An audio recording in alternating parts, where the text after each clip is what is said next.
This is Judge Joe Brown, and we're listening to We All Be News.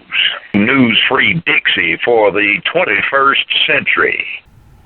Welcome back, family, to another wonderful infotainment, edutainment edition of The Artivist Thinks.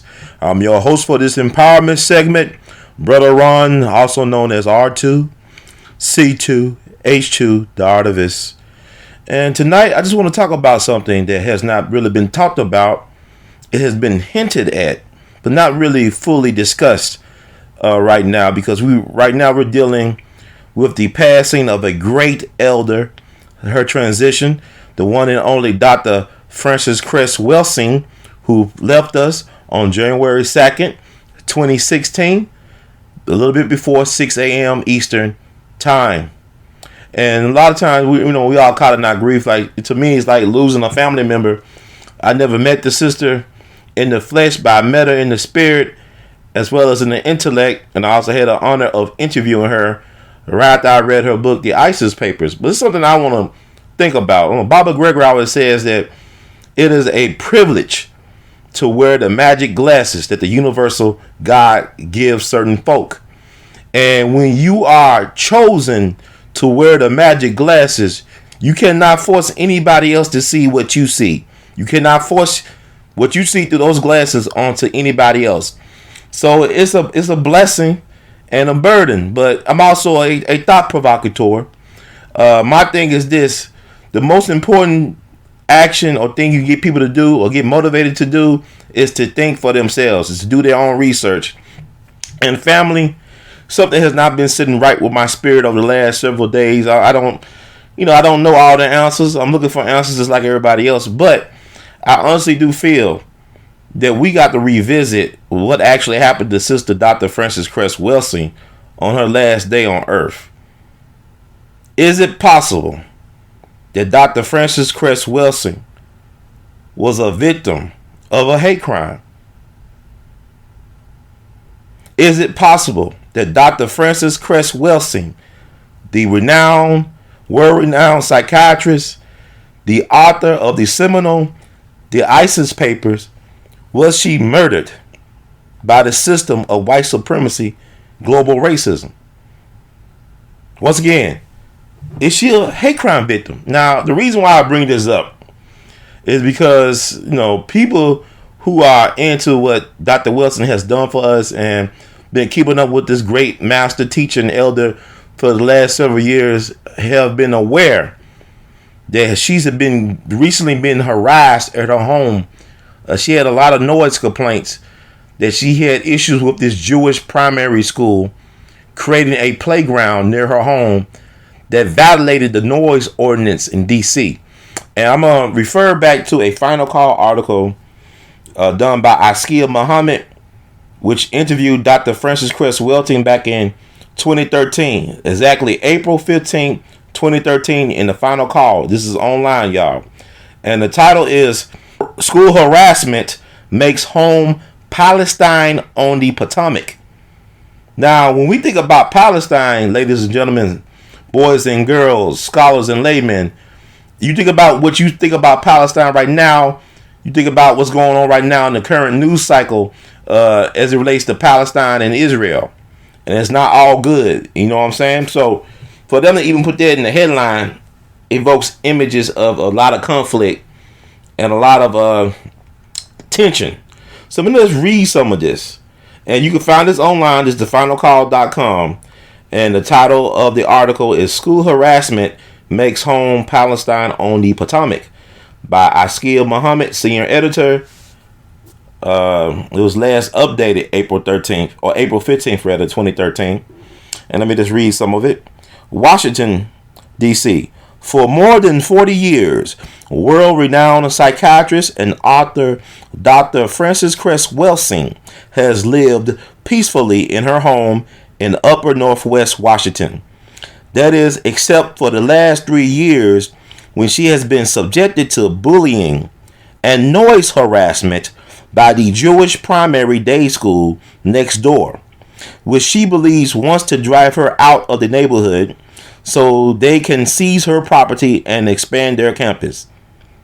The logic of the situation, as I see it, is that my home is the only property that the school does not own.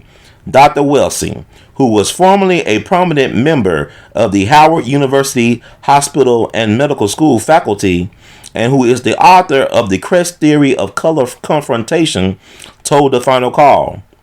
And if they can force me to leave my property through noise harassment, then they will own the entire block for their expansion. Let me read that last line. And if they can force me to leave my property through noise harassment, then they will own the entire block for their expansion.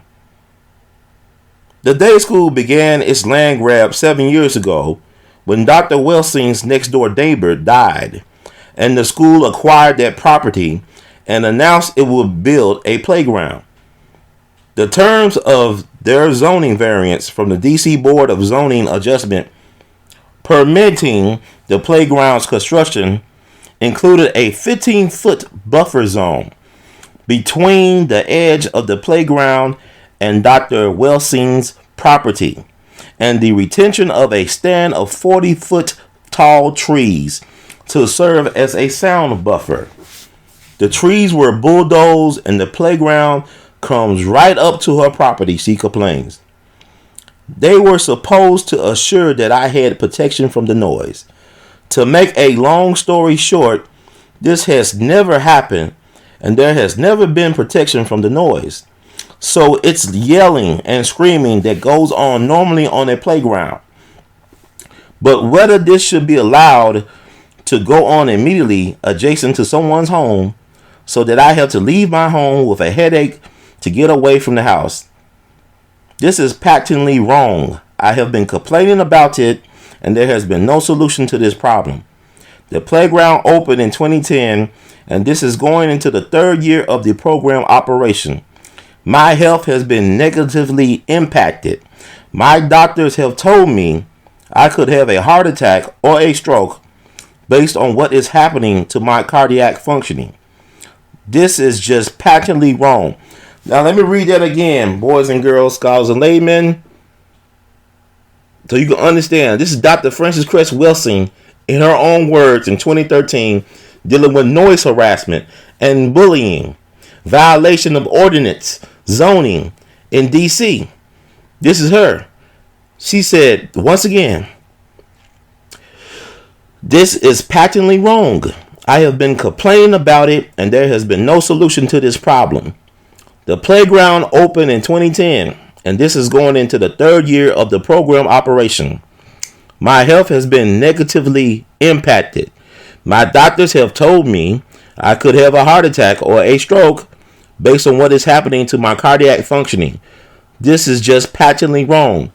And if I'm looking at the social media reports and other things, they said she died from a stroke or a series of strokes. So she's been dealing with noise harassment and bullying since 2010. So she made it through 5 years of this. She's been under stress and duress for 5 years, ladies and gentlemen. A house is not a home. They made her home into a house. She was not even comfortable in her own house. It was no longer a home. She could not find any peace of mind nor solitude in her own living space. She was violated. Just imagine, this sister diagnosed the system that eventually killed her.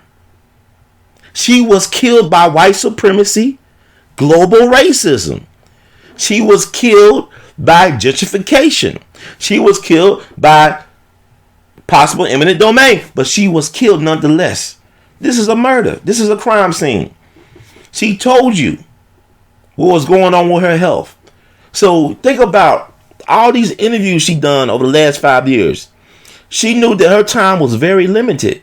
This sister saw around the corner many blocks. She knew that she didn't have enough time left, so she made the most of her time. All the interviews she done, all the documentaries, everything, because she knew there was only a matter of time, and they were killing her. See, they don't always have to use an assassin bullet to kill you. We go into COINTELPRO and people might laugh at this, think this is funny or think this is not connected. But the sister said her health was affected. She left with constant headaches. And think about her as a psychiatrist. It's important that she be focused and into her job. It's so important. So she was dealing with all this. And she couldn't get help from the system. But she already knew the system was against black people. But let me read some more of this. And I'm going to talk a little bit more and put in context.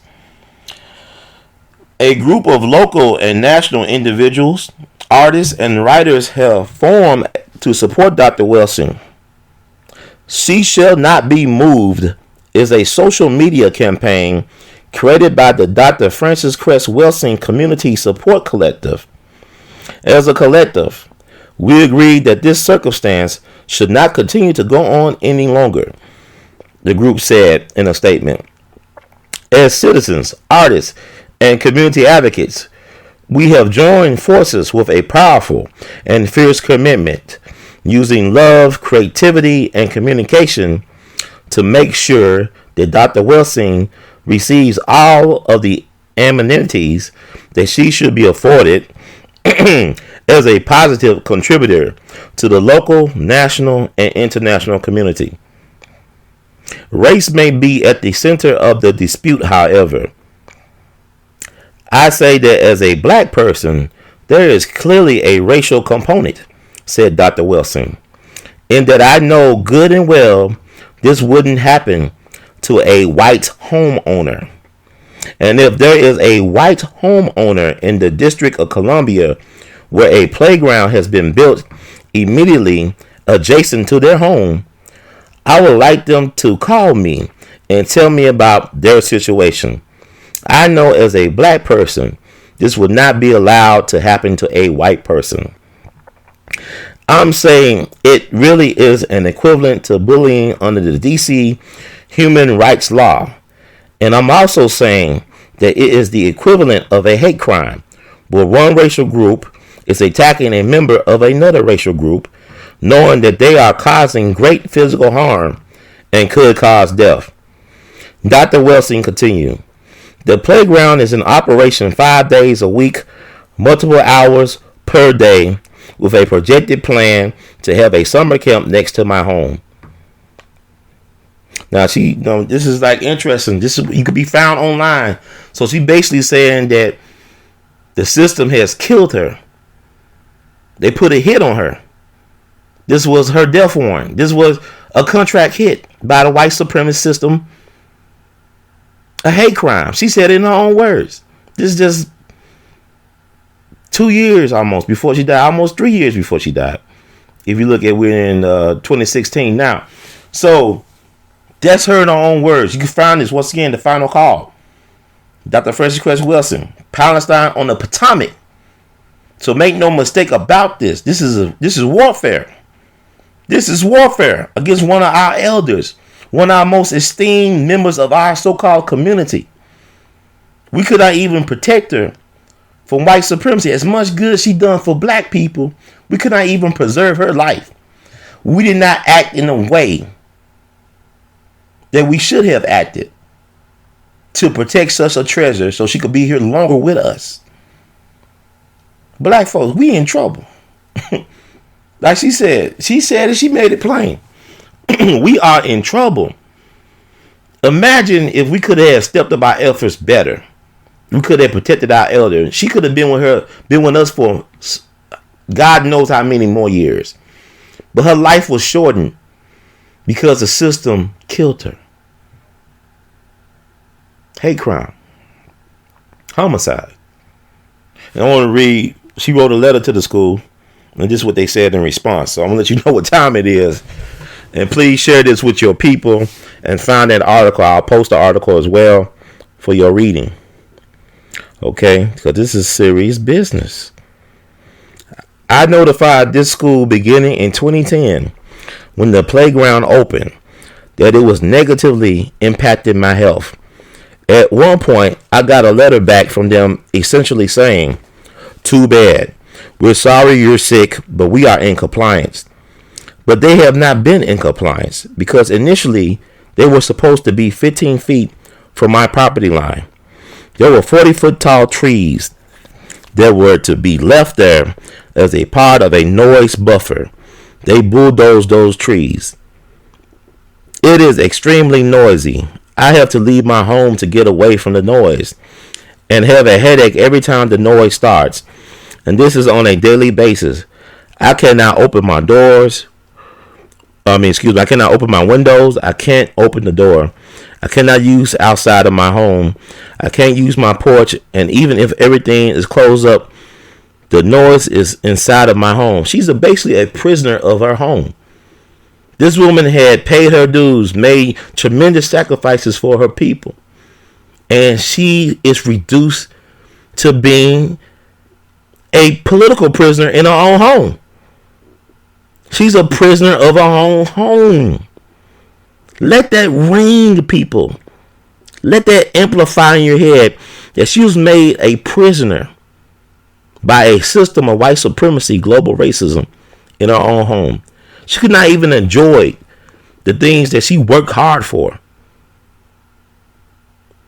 The last 5 years of her life. Imagine if she had peace of mind. She was constantly having headaches. This woman was a mental giant. So basically she was having headaches. It's like she having an earthquake in her head. Okay, it's just, we don't understand. Like I said, we don't really understand the sacrifices people made for us. We don't show appreciation because we don't know. Like I said, we should have acted better in our response. I'm saying we because it's on us. Because Dr. Welsing believed in the village concept. Let me read some more. And like I said, you can find this, man. She's saying that they killed her. She actually saying years before that they killed her. Before the house was torn down next to me, and in conversation at the Jewish primary day school, I suggested that they put up a wall, and they said they were not going to put up a wall. The condition, says Dr. Welsing, is insufferable and exposes the myth of black Jewish solidarity in this country. She compares the silence from prominent Jewish persons on her behalf to the silence she observed during a visit to Germany when she graduated from college in 1957. Just 12 years after the defeat of the Nazis in World War II, where she still observed sympathy for the Nazi cause. Whenever I would ask a German person, did they know what was happening, they would always look down, meaning they understood, but they allowed it to take place. I said, just imagine all these years later, I found myself in a home where Jewish people feel that somehow it's all right to noise harass a neighbor or make a neighbor sick or cause a neighbor to have fear of having a heart attack or stroke every single day. This to me is a tragedy. Some people have said to me, is this PalestINe on the Potomac? I don't know, but I do say this. This is a wake-up call for black people in this community and in this nation. In other words, the position that black people are in is a very vulnerable position. Many people are wondering, do black people in this age of gentrification and also aggressive gentrification, where it's not only whites moving back into the city, but it's pushing black people out, this needs to be looked at. People don't want to talk about the racial factor. This is happening all across the country, Dr. Welsing continued. It's happening in Chicago. It's happening in Harlem, where black people, through one guise or another, are being pushed out of the urban centers. I have thought to myself, I am 78 years old. Why at this point in my life is this happening to me? Sometimes I think at least people know who Frances Welsing is, and if this is happening to Frances Welsing, what protection do other people have? Why would this be allowed to happen to someone? I couldn't do the reverse. I couldn't noise harass the people in the school without the law enforcing apparatus in the District of Columbia telling me I had to stop. But this is being allowed to happen to a black person. For 500 years in this part of the world, Black people have experienced one form or another of racism, white supremacy. This is not anything new. This has been our consistent history. I would wish that this wasn't the case, but what else could I conclude? And that was Dr. Frances Cress Welsing in 2013 to the Final Call in an article entitled PalestINe on the Potomac. She basically held her own coroner inquest a couple of years before she passed. She basically let us know that it was white supremacy racism that killed her. They said she died from strokes or a heart attack. So she just diagnosed or just told us the answer from the grave. She knew they was killing her. And they didn't care. They didn't care she was world renowned and she helped change people's lives for the better. They didn't give a damn. They said, fuck you. That's what the system said. So you can read all this online, people. It reminded me when I saw Dr. John Hope Franklin, the late great historian, in Memphis doing a book festival. He was speaking because he just released his autobiography. I think it was named Mirror to America. And Dr. John Hope Franklin talked about how he was on an airplane and his seat was right next to the restroom. He was very, very angry and upset. And some of the white and even black folks could not understand why he was so angry and why he was so upset. He knew the disrespect he was being shown because this man lived to be almost 100 years old. So he knew, and also he was a survivor of racial genocide. He was a survivor of the Tulsa race riots back in 1921 when they basically dropped a bomb on Black Wall Street. He was a survivor of that. His father was put in a concentration camp and had a nervous breakdown. His father was a lawyer, and his father was never the same after that. But Dr. John Hope Franklin was a survivor of the Tulsa race riots of 1921. And he knew what racism looked like, you know. He knew. He went to school in the South. And also, he went to school up north. So he knew that, you know, he knew what it looked like. So a lot of us couldn't appreciate his perspective. Just like with Dr. Frances Cress Welsing, this is not all in her head. And for the people to say this is just too far, she just told you what happened to her. And she died on January 2nd, they say, of strokes. Or a series of strokes or a stroke, depending on the source. So, we are in trouble, black people. You know, she survived one of the worst years. Before she passed, she completed 2015. One of the worst years for police brutality and racism, white supremacist violence towards people of color. Not only in America, but around the world, like in Palestine. So, and also, people, they didn't kill her as natural causes. Ain't no such thing as a black person dying of natural causes in a system of racism, white supremacy. And also, I will also tell people to look up the church committee. The committee that was created or held, you know, as a chair, Senator Church. I believe his name was Frank Church from Idaho. He was a U.S. Senator from Idaho. This is how we find out about COINTELPRO and how the government was spying on U.S. citizens. That's how we find out about what happened to Fred Hampton Sr. and so many other victims of COINTELPRO. That's how we found out that the government had weapons like a heart attack gun. Research the heart attack gun. They actually got guns that can send out certain waves, whatever, to make you have heart attacks. A victimless crime or a, you know, is it really a crime when people think it's natural causes? They got all type of weaponry. Look at what they try to do with Castro, how they try to assassinate him through different means, like having stuff that can make his beard fall off and other things. So, I mean, the devil is real. This system is hell for black people.